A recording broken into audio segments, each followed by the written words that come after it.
tonight, someone in Chelmsford Wood is going to be very, very worried. And some of his mates will know it. Who'll be the first to tell us who he is? 6 weeks ago, a father of two, David Warrilow, went into his local newsagent.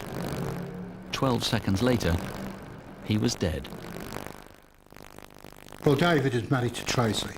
They've been together for 22 years. They've had two children. One's Faye, she's 14, and Chad, and he's 12. Is it injury? Yeah, I think so. He's a very strong Villa fan. He lived for Aston Villa. He used to go every week. He worked for Midland Welding and the Birmingham Business Park. They put him on the road as a delivery person.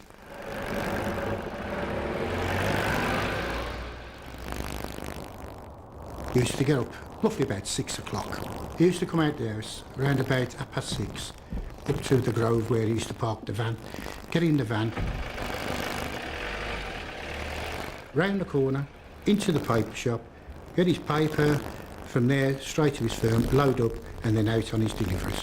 Monday to Friday, that was his routine.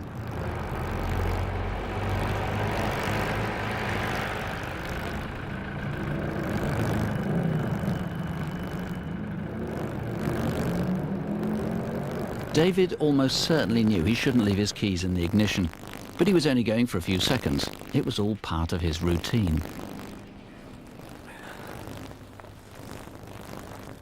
But while he was inside, someone took their chance. Cheers. Bye. God, Oi! What are you doing? That's my phone! Get out! Get out! What's your problem? Come on!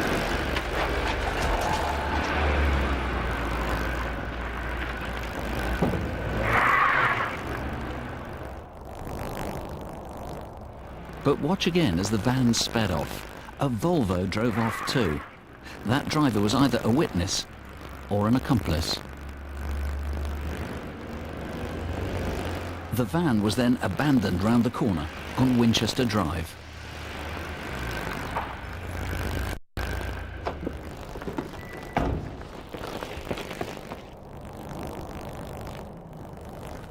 Shortly afterwards, an anonymous 999 call was made from a nearby phone box. This is the recording. Ambulance emergency. We have an ambulance to Warrilow Close, Chelmsford Wood, please. Is there a house we're coming to? No, there's a man lying in the road. I've just seen him get run over. Could you send one quickly? I'm going to go back and see if he's okay. Where are you phoning from? Phoning from a phone box round the corner. Warrilow Close, Chelmsford Wood, please, be Chris. Yes. call the ambulance. You've got a blanket or anything? Yeah, I've got something inside. Hello? I'll just go and get it. Yeah, ambulance, please. Yeah, a guy's been knocked over, I think. He's in the road. There's blood coming from his head and everything.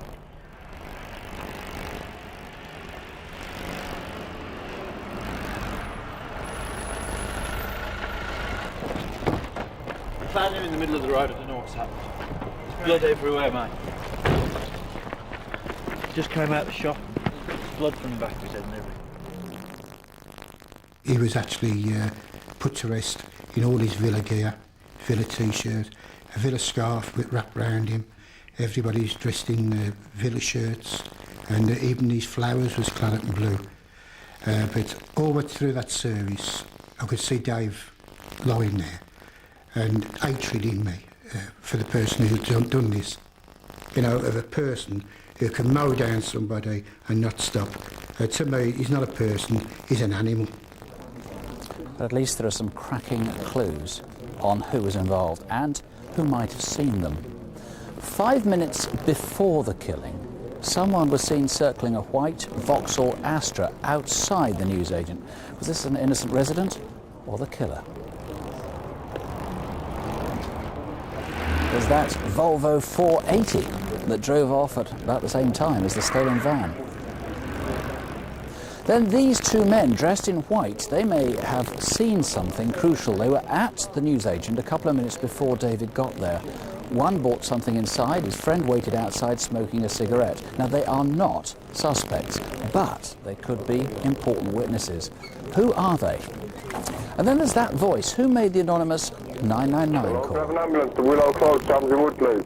Is there a house we're coming to? No, there's a man lying in the road. I've just seen him get run over. Could you send one quickly? I'm going to go back and see if he's okay. Where are you phoning from? Phoning from a phone box round the corner. Willow Close, Chamsey Wood, please, you Chris. Yes.